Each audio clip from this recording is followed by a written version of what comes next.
to Eye on Horror, the official podcast of iHorror.com. This is episode 77, otherwise known as season 4, episode 20. We've had 20 episodes this year. Can you believe that? I am your host, James J. Edwards, and with me, as always, is your other host, Jacob Davidson. How you doing, Jacob? Doing good. Still on the East Coast and 3 hours into the future. Don't tell us what happened. No spoilers. Oh, you don't want to know. Also with me yet again is your other host, John Correa. How you doing, Correa? Doing good. Living in the present, unlike some of us, but you know. We're in the past to him. You are but caveman to me.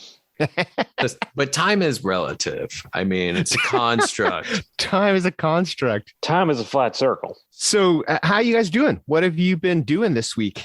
I have been doing nothing but watching award screeners, which a couple of them are nice and horror-y, but I haven't seen a whole lot of horror stuff. What about you guys? Well, you know, it was Thanksgiving, so I was out here with the family, having a good time, ate my fill, and on the horror side of things, went to the archive in Bridgeport, Connecticut, and had a ball. Like we knew you would, visiting the other family. My home away from home. But I do my usual thing, visiting the Vinegar Syndrome headquarters archive in Bridgeport, Connecticut for the Black Friday sale and to pick up the new releases. And happy first night of Hanukkah because I got a haul. Happy Hanukkah. Yeah, we're recording this on the 28th, which is the first night of Hanukkah. So happy Hanukkah to all of you Hanukkah celebrators. But I went to the archive and got some pretty rad stuff. They had some great new releases. I'm holding them, so you can't. Well, I mean, so this is a podcast, you can't see them. But yeah, I got Dario Argento's Trauma. I was very excited about that one.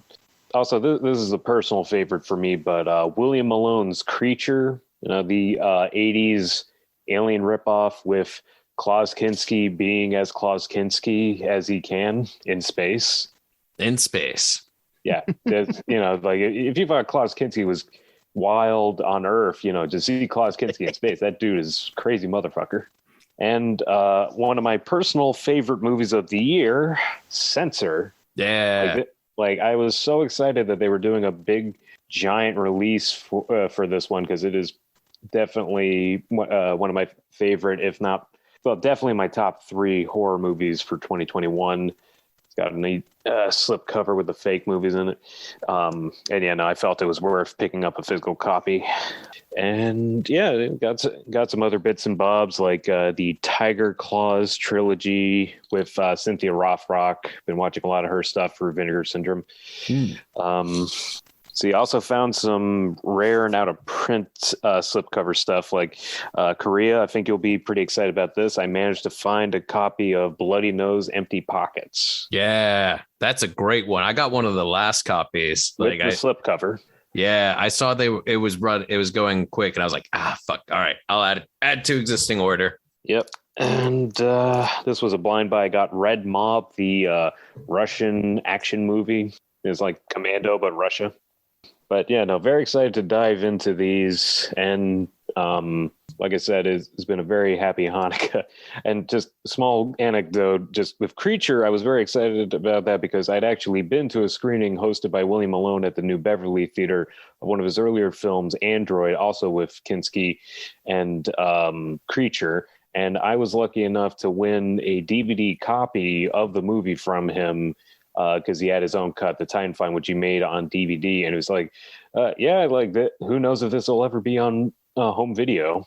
And lo and behold, a couple years later, Vinegar Syndrome once again pulls a miracle. Yep. Yeah, I'm still reeling from the fact that you won something.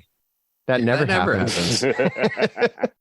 I didn't hit the Vincin sale too hard. And it's funny because 3 of the 4 titles I got, I already have on DVD, so I'm just upgrading. That's Fear, Madman, and Rush Week. The one new thing to me is Nightmare Weekend. I went hard. Yes, you did. I did. I hadn't bought anything from Severin in a while, so I hit up their sale, and I got a lot of the new titles, especially Night of the Demon. I mean, fuck, dude. After the last episode's description, I had to. I did one of the bundles, so they dropped the price a little bit. And then Vincent, I did the plunge. I subscribed to the full year, so next year I will be drowning in Vincent titles and partner Up labels. to your neck. I'm just excited to clear my monthly wallet so that I have more room to get the partner labels, because I've been enjoying everything that I've been getting from them, from AGFA, of course, and Utopia has been really good. Altered Innocence has been putting out some really amazing stuff, so I'm really looking forward to it. Actually, for Thanksgiving, I thought it was a bit festive to kind of dive into some AGFA, so I jumped into the Alien Abduction. No, it's a Thanksgiving movie. I figured I'd go with the other family feature, and I really wanted to watch What Really Happened to Baby Jane. Oh God! But the thing is I had never seen Whatever Happened to Baby Jane. So, so Thanksgiving morning, Lindsay woke up to me starting Whatever Happened to Baby Jane, and she is a trooper because she sat through all of it with me, and it was incredible. Because I know a little bit about hagsploitation, and I've seen the other parodies of Whatever Happened to Baby Jane. I didn't realize how much of a good film that actually is. Like, I know it's been parodied to death, but it's like legitimately well made. There's some great performances, totally understandable Bette Davis being nominated for Academy Award. But of course, Joan Crawford wouldn't let her, have her moment. God, that I ended up reading a bit about their feud, and it is insane. But what really happened to Baby Jane was just pure bliss. It was, because, of course, in my household, we watched Dragula a lot, and it was brilliant seeing some of like the early years of drag and the early, seedlings of that type of humor growing in the short films. What a great collection. So if you're missing from your collection AGFA's release of What Really Happened to Baby Jane and the films of the Gay Girls Writing Club, you're missing a big hole in your collection, because those films are just so schlocky, so much fun, so ridiculous and over the top, and just a hell of a good time. Now I have to watch All About Eve in order for me to be able to watch the drag parody of that one. So thank you, Gay Girls Writing Club, for getting me to be a bit more cultured before diving into the schlock again. Like I said, most of what I've been watching has been like award screeners. So I've been buried in stuff like Licorice Pizza and Being the Ricardos and Belfast and crap like that. But there's a couple of cool things I've come across that are kind of horror, not even horror adjacent, but they've got cool little horror things going on with them. One is The Tragedy of Macbeth. This is an adaptation, obviously, of Macbeth by Joel Coen, not the Coen brothers, just Joel. And of course, Frances McDormand is in it and Denzel Washington's in it. But what's really hoary about it is the way that it's shot. It's almost like an old German expressionist movie. It's in black and white and long shadows, real disjointed sets. And it's just real abstract. So it's really well made from it just makes you uncomfortable to watch. It's like Nosferatu or Caligari, that kind of a thing. So The Tragedy of Macbeth, check that one out. And also there's this movie called Mass. Oh, I know that one.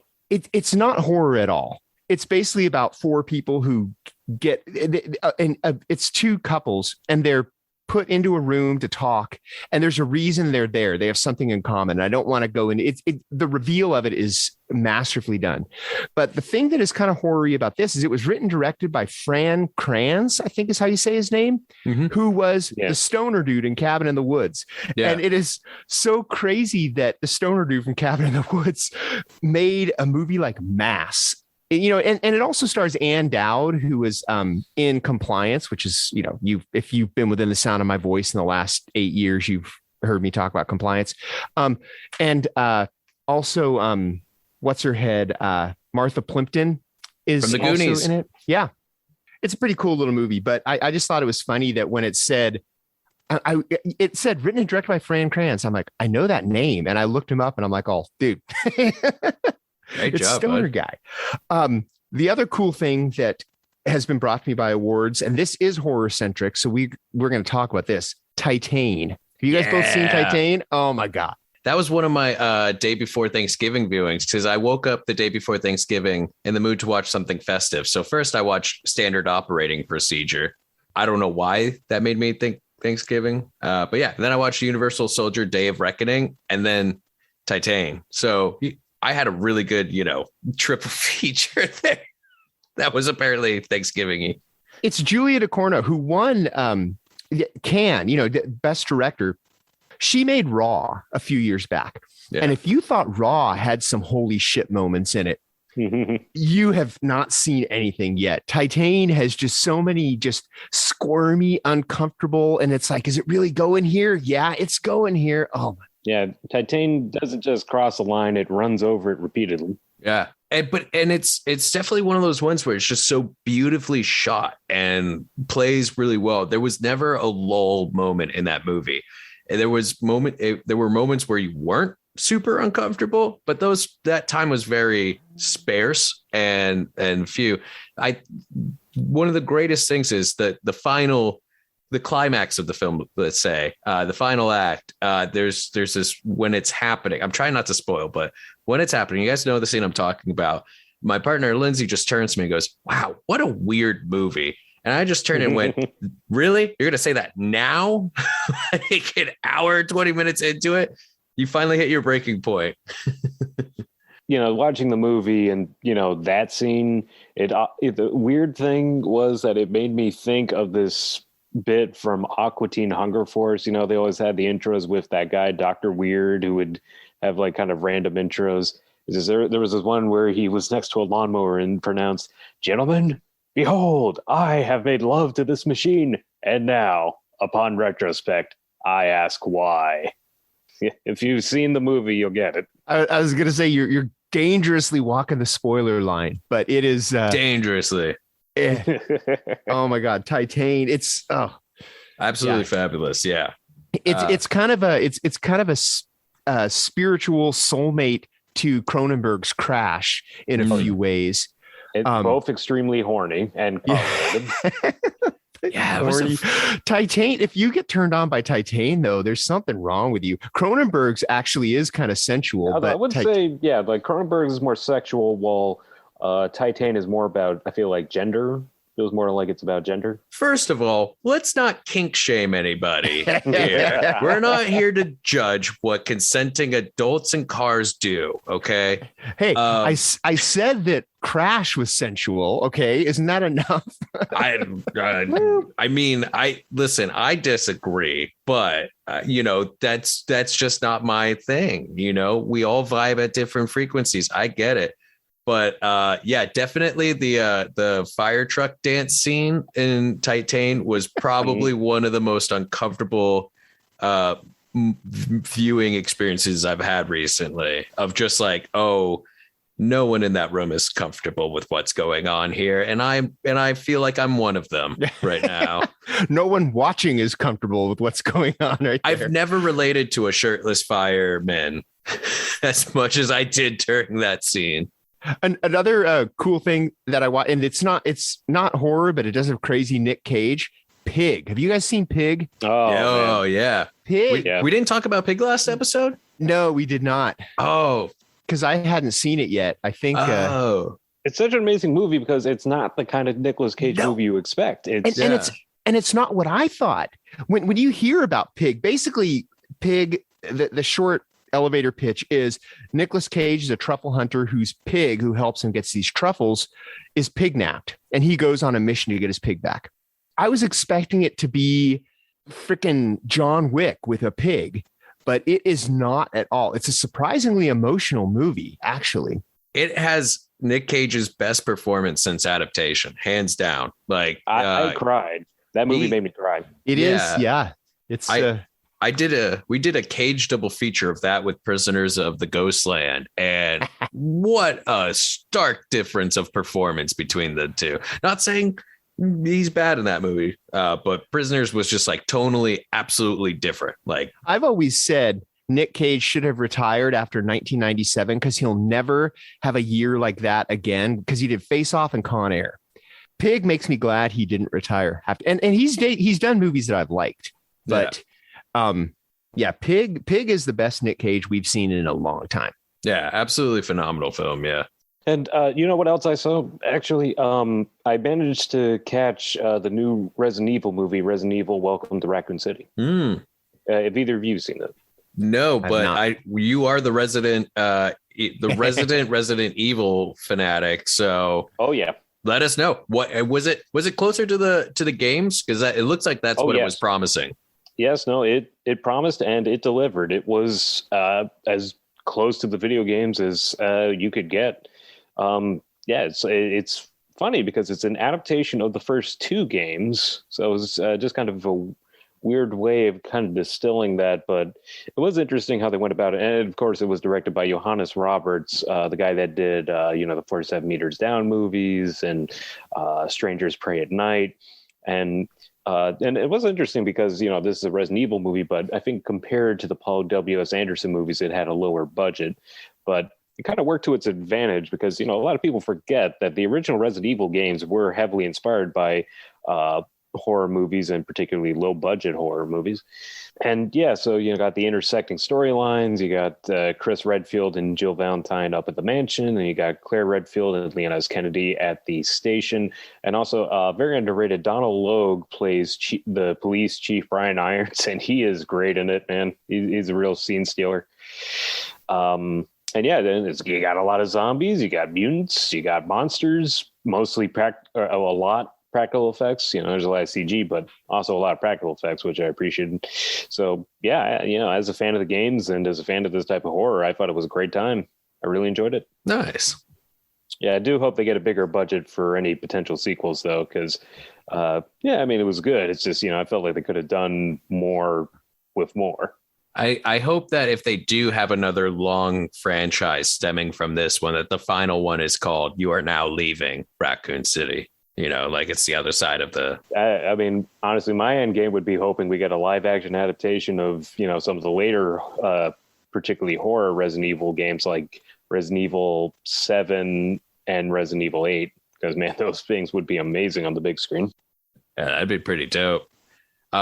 One thing that I got recently was the new Addams Family 4K release, which if you have talked to me outside of this episode over the last few months, I've been plowing my way through the original series. So it was nice to go back and revisit the 1991 adaptation, because that's the one I grew up on. But let me tell you guys, not only did they restore it in 4K, but this cut is unrated. That's right. Addams Family unrated. Now, before I already see you, James, your mind is going straight into the gutter. You do not see Gomez and Morticia are already very sexual characters. So how much more is it? I mean, first of all, get your mind out of the gutter. All right. It's actually it's funny because it's called the Mamushka edition, dance, and that's literally it. They added back in the full Mamushka dance, which opens up with when it first starts with Gomez singing about brothers, and then Fester joins in and they do a whole bit about brothers. The Wright brothers couldn't, George couldn't do it without him, and his brother, and they keep going, and then it ends with them doing the sword dancing bit. So instead of that being the beginning, that was the only additional thing. But it was awesome to see, and it's sad that they cut it due to test audiences going, the whole brother bit sucks. But I'm just really glad that they did add in this great footage, and that it's just more Raul Julia. I mean, like, you can't go wrong with having more footage of him. Especially as Gomez. It was brilliant. I do have to say, in watching the original 64 show and going into this, the differences are not quite night and day, but they're very different. And I'm got to say, I think I like the original TV show a lot more than the 90s ones. Sorry, guys. I know that's a little sacrilege. Why are you apologizing? Because, the 91 version is so iconic. I like that the 64 version, they're more so just really weird. Like just in a general, like just weirdness sense. Whereas like the 91 version, there are more of a horror weird, if that makes sense. So like Wednesday is just like a normal kid, but her interests are just weird, as opposed to looking like a sociopath the entire time and talking in a monotone voice. She's just like a little kid who says little kid things, just the opposite of what a little kid would say. Plus, the original series has this great bit early on where Wednesday is always sitting in a tree and just says weird shit to people, like an Avalon girl lady, the makeup door-to-door makeup lady. Avon, there we go. Yeah. Avon lady comes up and she goes, "Oh, is your mother home?" She goes, "Yes, but she doesn't need any more." And she's like, "Oh, well, maybe she just needs some like powder for her face." "Oh no, she uses baking soda." And just like deadpan face delivery. It's just perfect. Just Wednesday, just like little feet kicking up in the tree. Just, "Oh no, she puts baking powder on her face." Like, that's weird. That's a weird thing to do. Have you seen the Addams Family 2, the new one that just came out, the animated one? No, I haven't yet. Yeah, that came out during Hooptober. Yeah, it's pretty cute. It's fun. It's pretty much takes them where you expect. They go on vacation. Lurch steals the show. He's the best part. But Uncle Fester the whole time is turning into a squid. And they explain it in the beginning as to why it's happening. But it's really kind of weird. It's like, okay, now we're getting, get your mind out of the gutter kind of a thing. Yeah. Well, I like the first animated one they did. I thought that it went back to its comic roots quite a bit. And the one thing that I didn't like was a lot of people said that the animated Fester wasn't, they were like, "Oh, he's not hot." Like, "Oh, why did they make him so?" There was a lot of people saying that animated Fester was unfuckable, which I thought was a really weird critique to give to a cartoon, first of all. But hey, again, we're not here to kink shame. But also, he's voiced by Oscar Isaac. Oh, wait, are you talking Gomez or Fester? Gomez. Sorry, did I say Fester? I was going to say Fester has never been fuckable. Well, I mean, Christopher Lloyd's. No, yeah. Remember when he wore that apron and he had the hairdo in Addams Family Values?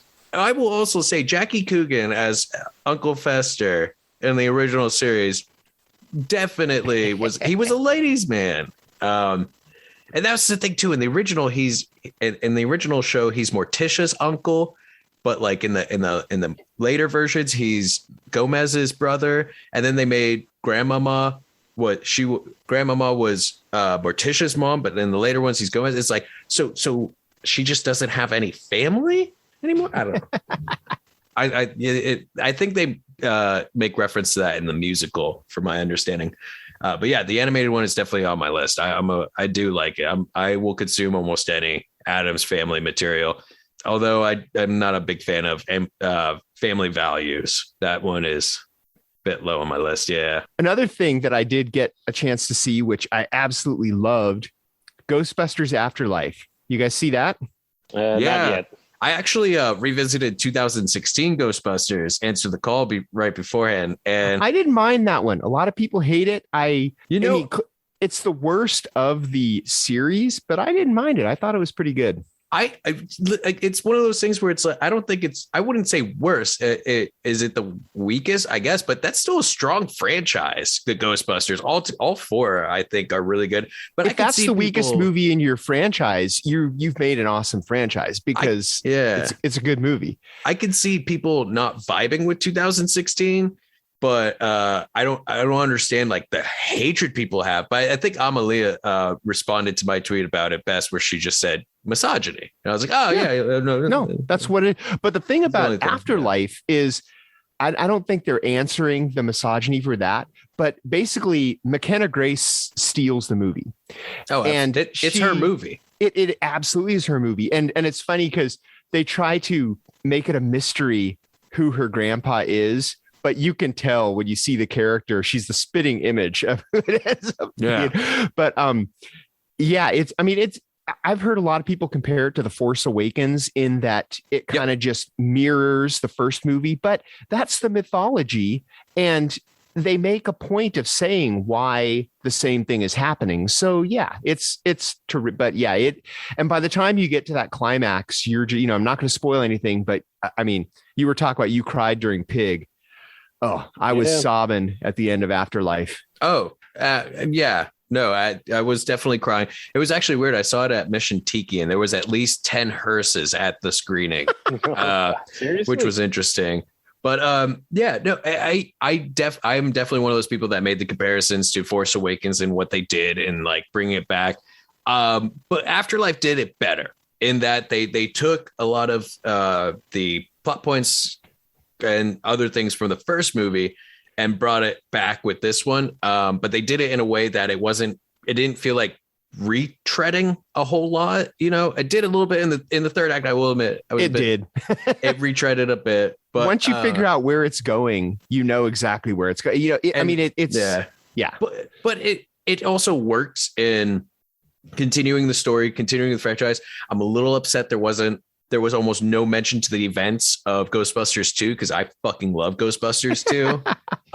But you know, that's just being nitpicky. I think they did a really good job. Especially because the events of Ghostbusters 1 in that universe are legendary. They're like, oh yeah, the New York City ghost, you know. But the Statue of Liberty walking across New York isn't like known as like that. Like that's not as known as like the Stay Puft. Like, come on. Yeah. But again, I thought there were some really great performances. There was definitely a lot of fanfare. You know, the little Stay Puft Marshmallow guys everywhere was totally unneeded plot wise. But do I still love it? Of course. It's like the Fuck the Eagle scene in The Big Lebowski. It did nothing for the plot, but I can't imagine that movie without it.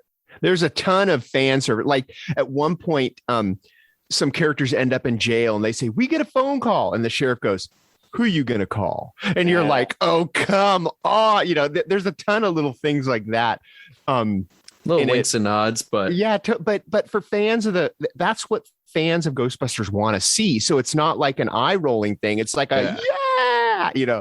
They did a lot of like what J.J. Abrams did for Star Trek and Star Wars, where there was a lot of winks and nods, you know. But they did it better. It's the only kind of way I can describe it, because like especially Abrams' Star Trek were super guilty of like doing more references than actually doing Star Trek, you know, where it's like he was basically doing a Star Wars movie with Star Trek references throughout it, whereas this one, it was a Ghostbusters movie with callbacks to the first one, more so. But it's a hell of a fun time. It's a silly movie. I think a lot of people are expecting these movies to be as good as the first one, but the first one was a lightning in a bottle situation. It was just like a lot of things came together and to create what it was. And you know what? I don't think we need if there is another Ghostbusters movie as great as the first one, fuck yeah, that's awesome. But like, again, they're good movies, they're fun movies, and they don't need to be anything more than that. At the end of the day, you know, just well-made fun movies is what we need from Ghostbusters. And that's going to take us into our topic, right, Korea? Yeah, because I have a lot more opinions about people's opinions when it comes to Ghostbusters. You have opinions about the opinions. Well, let's hear it. So our main topic this week is, because we touched a little bit about it just now, but we want to talk about toxic fandom with a highlight or a spotlight on the Ghostbusters franchise, because now, we've talked about this before. Yeah. But with the new Ghostbusters, I think we want to revisit it, because there's also more that's happened since then with, like, you know, Candyman and Black Christmas, you know, that just this topic is never going to go away. And it's not, because at the end of the day, horror fans are very passionate. We're very, you know, we love our stuff. That's why there's so much merchandising around it. And that's why we cling to those titles that we have of gore hounds and horror fiends and horror fans, you know. We're very passionate, but with that, there's a lot of abuse that happens. There's a lot of gatekeeping. There's a lot of just straight up toxic fandom. And me personally, I've, you know, grew up watching Ghostbusters, of course. You know, I remember being a kid going, you know, and watching it with a bunch of other kids going, oh yeah, which part of the Stay Puft are you gonna eat? Oh, I'd go for the arm, I'd go for the leg. You know, I didn't realize how, and I knew it was a popular movie, but I didn't realize there was a huge fan base around it, you know, like a passionate one, until 2016 when Answer the Call came out. And I didn't realize that people were that big of assholes about something as silly as Ghostbusters. It's a silly movie. It's a fun movie and I love it, but like at the end of the day, it was just insane seeing the death threat, seeing all that just surrounding fun movies, you know. And 2016 itself, it's a fine movie. It took the familiar notes of the first film, did some original takes with it, and like just genuinely you could tell that the actors had fun with it, and they pulled off some really cool special effects. The fight scene at the end with all the ghosts in Central Square was awesome. You know, I thought it was a lot of fun. So yeah, no movie is worth sending a death threat over. And, you know, it's just, it was pretty absurd. Just the sheer chaotic and rage filled response people gave to that movie, even before it came out. Like, it was, you know, it's easy to forget just what a firestorm it was around that movie. And of course, you know, this pointed out by James and John, you know, just that, you know, it's not to that extent, but yeah, there were the controversies over like Candyman or the Black Christmas remake that, you know, just, you know, you don't have to like the movie, but, you know, so many people just went over the line just because of, yeah, I don't know, some kind of sense of entitlement and fandom, you know, just toxic mess. And this is before they'd even seen a single frame of the movie. With Ghostbusters Answer the Call, I mean, it started when announcements were made that you've got Kristen Wiig and, you know, and Leslie Jones. I mean, as soon as they announced the cast, people are like, oh, you know, puffing out their chest about it. Twitter was just a wasteland. And here is a newsflash. I don't know who needs to hear this, but no remake is going to erase the movie you love from your childhood. No, if anything, it opens up an opportunity for a new special edition Blu-ray with a new featurette about its history coming out. So, like, no amount of female-led cast Ghostbusters is ever going to erase the one that you know, love from 1985. So just don't see it and let other people enjoy it if they want to. But, you know, it's not ruining your childhood. And if a sequel or a reboot does come out that isn't good or isn't as well made, you know, maybe it'll lead more people to the original. You know, maybe people will go, hey, I didn't like that. Maybe I'll check out the original and see the difference. Or, hey, I really like that. Let me go check out the original. And that's a good thing. That's a good thing that more people are getting into the thing that you love. I feel like people need to hear that. You know, it's a good thing that a lot of people like the thing that you like. You know, I know we love cult films. We love the underdogs. That's why we spend so much money at Vinegar and Severin and all those. We love those little weird titles. But it's good that these things are getting more. And I know, especially like Ghostbusters, that's already huge. It's a whole thing. They have a production company, Ghost Corps, that's just supposed to be making Ghostbuster movies. You know, that's huge. And that's good that more people are liking the thing that you like. And I know that Candyman, since that was brought up, that was some really weird takes on why people didn't like that. They're like, oh, Candyman is woke now. What? Did you not see the other Candymans? Because he's always been woke. Don't get me wrong.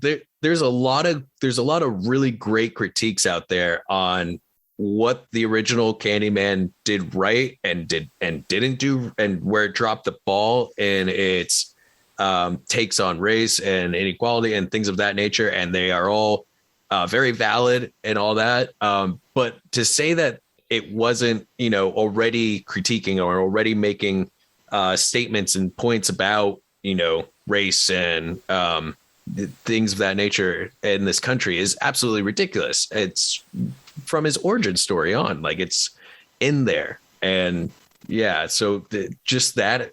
And again, these movies we're discussing aren't bad movies. I mean, the recent Black Christmas, you know, a little bit harder of an argument there on that one, but again, not worth sending death threats over. No, but again, these aren't bad movies. It's just movies that you didn't vibe with, and that's okay. I don't vibe with a lot of movies that people really like. The escape room movies, I was not on that frequency with those movies, and that's okay. I'm not going to threaten anyone over that. I'm not going to bash it. I can see the appeal. I can see why people would like it. It just wasn't my cup of tea. The Happy Death Day movies, again, just weren't my vibe, and that's okay. Not every movie needs to be made for John Correa. Not every movie needs to be made for Jacob Davidson, Jay Edwards, or you or anyone else. And you know what? That is supposed to happen. If every movie was made for John Correa, it would get so boring. It would get so boring. We need stuff to not gel with us. We need to have stuff that lights a bit of a fire under us and go, I don't like this movie because of this, because that's what leads you to find what you do love. And the thing is, you need to kind of change your attitude towards movies like this. Like, as an example, no one was more skeptical than me when they announced they were remaking the Texas Chainsaw Massacre. And it's almost 20 years ago at this point, 18 years. That movie, when I did see it, scared the hell out of me. And it's one of my favorite remakes. Same with the Friday the 13th reboot one. It's I'm not going to talk about the Nightmare on Elm Street one because people were right about that one. But the Maniac remake. Oh, love it. It's incredible. And people brilliant. were like, wait a minute, Frodo is in that? You can't make a horror movie with Frodo. Yeah, guess fuck what? Yeah, you can. And he's good. Oh, first of all, Elijah Wood has made some of my favorite horror movies over these last 20 or so years. Even before Lord of the Rings, he was in The Faculty. So fuck off. He can definitely do horror. Like, come on. and The Good Son. That's a different argument for another day. But I was also, to bring up another one that I was definitely like, you can't do that. Dr. Sleep, do a sequel to The Shining. I have opinions about the book, but for the movie, just as like a thing, it's like, yeah, don't get me wrong. Love Mike Flanagan. I think we have, praised him many, many times on this show, but just that task of like, you're going to adapt Dr. Sleep cinematically when there's already a very different take on The Shining that's cinematic. You're going to somehow blend those two worlds together into one. I was very skeptical about that being pulled off. And it was one of my favorite movies of the year. It's still great. Holds up fantastically. So, I mean, you can have opinions going into stuff, but like, if you don't allow yourself to open up to a film, then why the fuck are you spending an hour and a half, 2 hours of your life on it? If you're just going to sit there and be a pouty puss, and not be open to it, then like, why waste your time?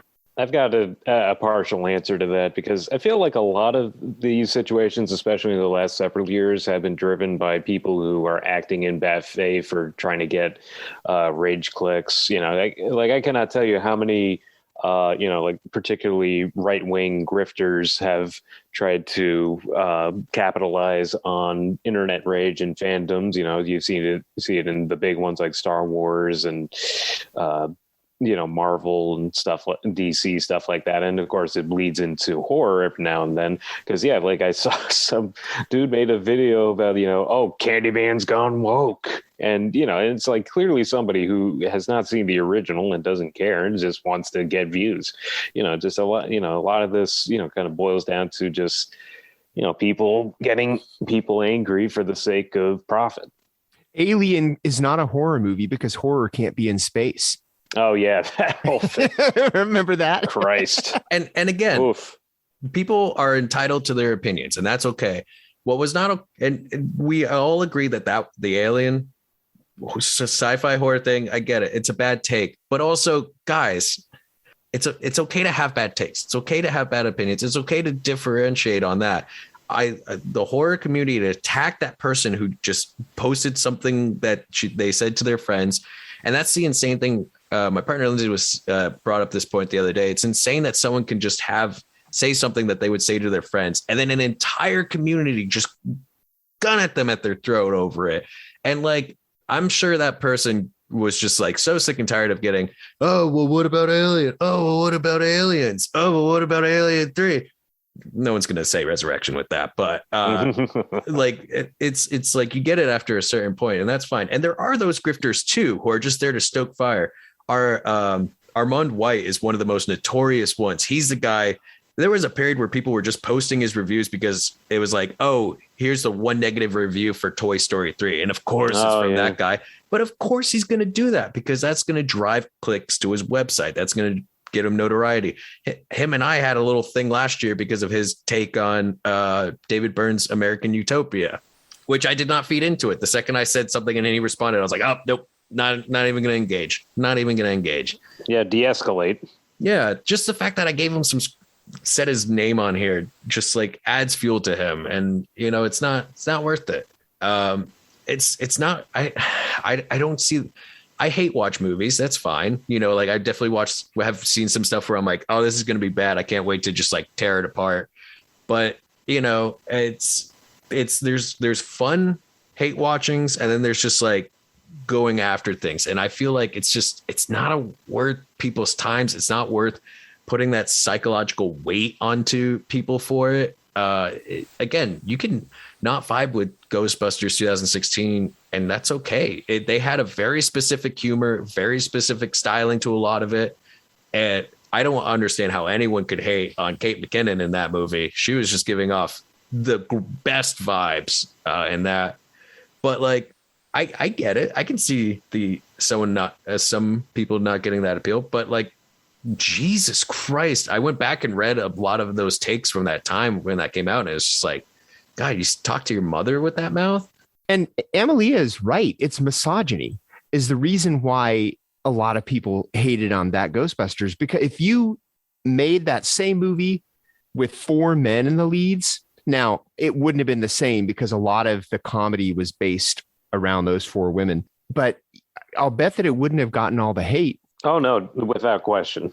Because you can even compare, like it didn't get nearly as caustic a response as Afterlife did, which is like kids, but most of them were boys. And isn't that the funny thing about 2016 is that like a major part of its like a major plot point is the fact that the main villain in that movie was like some incel white guy who was rejected, who felt rejected from the world and needed to take his anger out on everyone, especially women. Like like they were even just making the movie. They already knew a lot of the response and they took it on head on. And I respect that. And you know what? Afterlife was getting a lot of these type of like, I remember like the week before Afterlife came out, I saw so many headlines that were just like Afterlife, more like, you know, Beyond the Grave, or like, I don't know, some stupid headline where they tried to do some clever wordplay about how bad it was. And like, just saw so many like just trashing it. And it's like, yeah, I get it. It's not as good as Ghostbusters 1. That's fine. Like, it's no, like, it's insane. It's not like they made a bad movie. It's not like they did techniques and stuff that made a bad movie. They just made a movie that wasn't as lightning in a bottle. And that's honestly, anybody who thinks Ghostbusters Afterlife is a bad movie has a heart that's 3 sizes too small, because it is, I mean, it's got all the feels and it's reminiscent of the plot of the first one. But like I said, there's a reason for that. And they go over the reason for that. But I mean, you know, people were complaining that, and they were crying misogyny because they weren't pushing McKenna Grace's action figure in ads. And there's a reason for that. They're selling those action figures in pairs. And the one that she's paired up with is a major spoiler for the movie. So Jacob, if you haven't looked at that, don't tell me.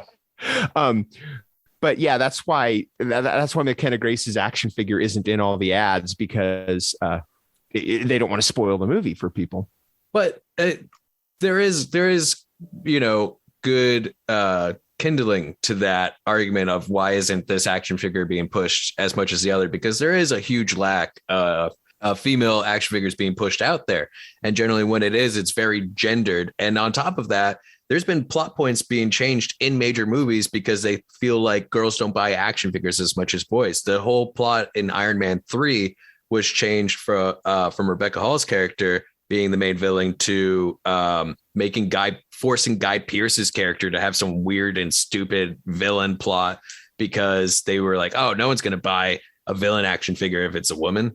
They buried Rey's action figure from the Star Wars sequels. And, you know, they use Finn and Poe instead of Rey, because just like you said, they're like, oh, women don't want to buy, you know, girls don't want to buy action figures.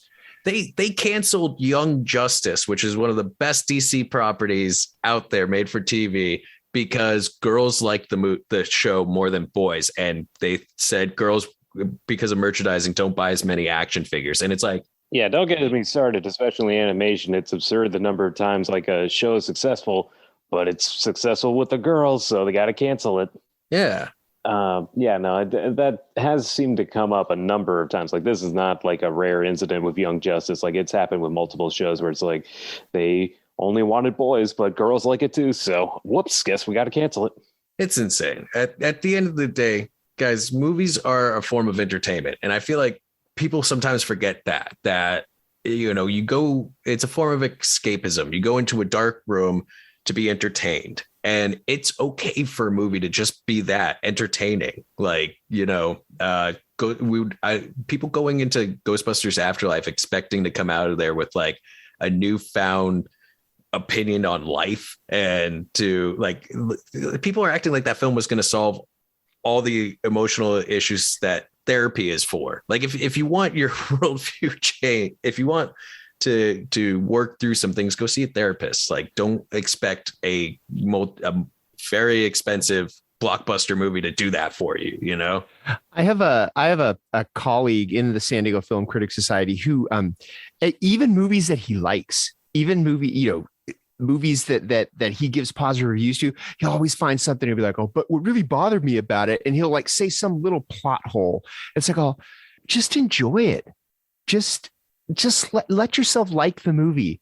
I realize you're a critic, but just let yourself enjoy it. And it's okay to bring up flaws and stuff. Like, I definitely have a lot of issues with Afterlife. They're very spoilery, which is why I'm not going to discuss them, but there is a lot of stuff that it's that Force Awakens bit that does a bit grind it for me. But it didn't stop me from enjoying the movie. It's okay to have a few flaws. Sometimes, if there's one thing that the beautiful people at Vinegar Syndrome, Severin, the Cauldron films, all those boutique title places are doing, they're doing great work.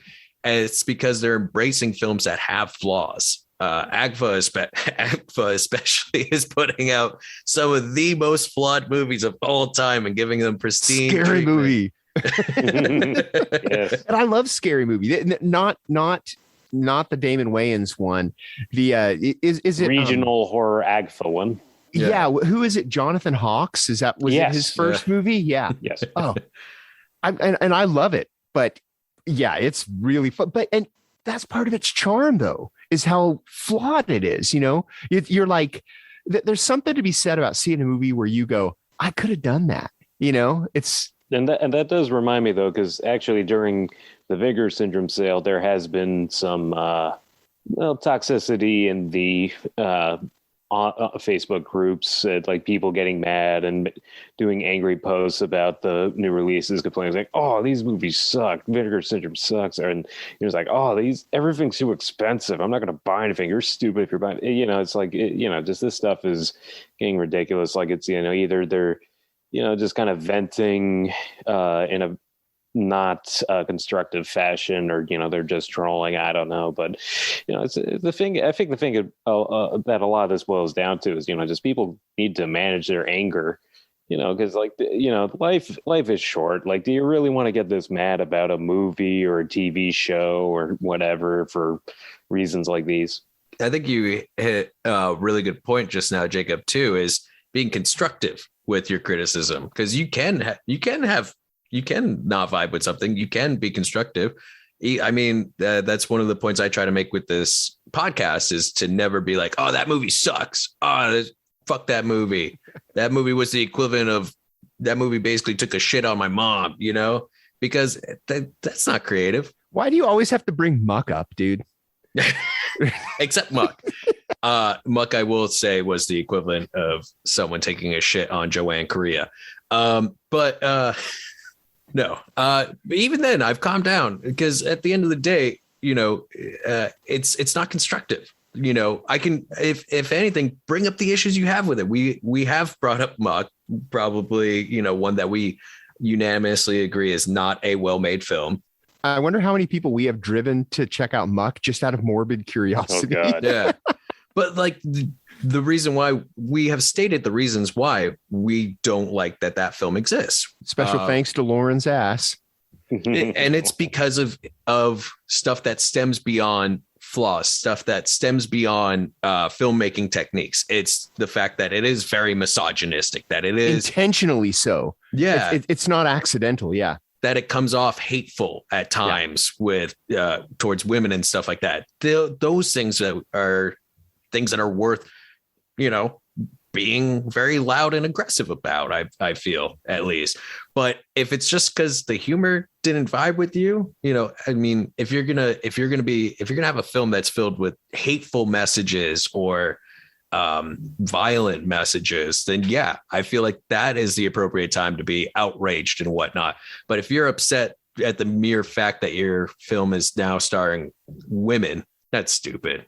I'm sorry. That's a stupid take, and it's unneeded. And you're right. There has been a lot of hate, lot of aggression in the Vincent fan groups. But also at the end of the day, if you're complaining about people spending $35 on a restoration of a C-level movie that was only ever released on VHS, first of all, that's already a very niche thing. And time and time again, it's been proven that there are people out there that are willing to spend that kind of money on those kind of restored films. And you know what? That's okay. Let them have fun. Let the guys collect slipcovers because they like slipcovers. Yeah, that's the thing. If you think it's too expensive, just don't buy it. No amount of answer the calls is going to erase your childhood. So things can exist in the same world without destroying each other. So, you don't have to think that, Jackie Earle Haley did not erase Robert Englund. Yeah. I'm gonna do it. Funko Pops. Not my thing. I think they're fucking ugly. I think I don't like their design. I don't like how they look. I think they're not my thing. I do own action figures. Funko Pops will never own one. And across from Amoeba Music in LA, there's a Funko Pop store. It's ridiculous. It is huge. It is an entire floor. And working on Black Friday at Amoeba, I learned that there's always a massive line outside of it before they open. And for me, I'm like, that's crazy. That's insane. But you know what? I took a look in there. If you're a Funko Pop fan, that store is fucking incredible. It's huge. It's huge. They have giant Funko Pops there. They have photo ops everywhere. They have obviously they sell a lot of Funkos there, and you can create your own there. That sounds so awesome for someone who likes Funko Pops. It sounds like going to one of those like ridiculously big Lego stores, which I never buy anything in there, but I like walking through them. They're fun. And so like, I get that. Am I going to go in there and buy a bunch of Funkos? No, but I think that's cool that people who do like those, who do collect those, have a place to go into and have that. I think that's a cool thing, even though it's not my vibe, and that's okay. But I'm not going to go outside and protest that store and say your toys are stupid, because that's a waste of time. We only have so much time left on this earth. Why? I don't understand the sick pleasure people get out of just absolutely shitting on other people's thing. And pick your battles. It's not, movies are not worth getting that upset about. Yeah. If anything, complain that they're trying to make voting harder. Yeah. Find something that matters. Yeah. And this is coming from a guy who spends his life watching movies. Movies don't matter that much. Yeah. I'm probably going to get a lot of hate for that. No, I agree with you 100%. That it's like we were talking about earlier, it's all about, using your energy constructively. Yeah. Movies are important. I understand we can get emotionally tied to it, but there's something that's set all the time. We're not here curing cancer. There's no reason to destroy our bodies over making a film. There's no reason to be threatening people over one that's made. And again, it's okay. Not every movie needs to be made for you. Not every movie needs to be made for me. And I think that form of diversity is beautiful. I think it's great. You know what? There's people out there that enjoy muck, and that's who? What?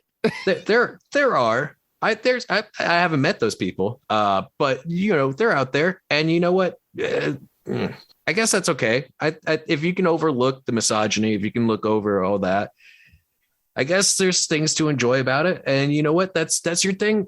And that's your thing, I guess. I'm actually having a really hard time proving that.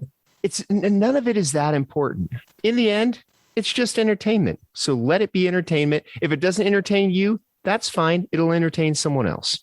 Right. Because and what we mean by that is like a Ghostbusters movie is not going to change the world. There is definitely important films out there that are going to raise awareness to issues that are important and possibly can change the world. Those definitely exist. There's documentaries, there's narratives, there's indies out there that have changed people's lives. There are ones that have brought important issues. I'm sorry, Ghostbusters is not going to do that. I don't think Sony's going to spend that much money and put their franchise on the line for an important, awareness like that. But you know what they are going to do? They're going to let you escape those worldly issues for an hour and a half and be entertained by people busting ghosts. And the fact that this movie is anchored by a 15-year-old girl is not something to get pissed off about. That's something to be absolutely ecstatic about. Especially she's amazing in it. So this strange little girl just stole everyone's hearts except for a few vocal few. And again, at the end of the day, we have to remember it's a few very loud people. That's it. It's just a few, because there are still like Ghostbusters Answer the Call made money. That movie did well. It did not fail at the box office, and neither has Afterlife. Afterlife is doing really great at the box office in pandemic times. Like I was going to say, it in these times, that's saying more than it was in 2016. So, all right, let's call this one an episode. Let's stick a fork in it. Don't come at us with your hot takes about how we're wrong in this episode. If you respectfully disagree, let's hear it. Yeah. Open to criticism. Yeah. Always. Constructive criticism. Yeah. Yeah, exactly. There you go. Our theme song is by Restless Spirit. So go and give them a listen. Our artwork is by Chris Fisher. So go give him some love. You can find us at the Eye on Horror Twitter, the Eye on Horror Facebook, the Eye on Horror Instagram, iHorror.com. And just look up Eye on Horror anywhere and we'll be there. And we will see you guys in a couple of weeks. Our next episode is going to be our top 10s of the year. Yeah. So start holding your breath for that because they're going to be good. And we will see you in a couple of weeks. So for me, James J. Edwards. I'm Jacob Davison. And I'm Jonathan Correa. Keep your eye on horror.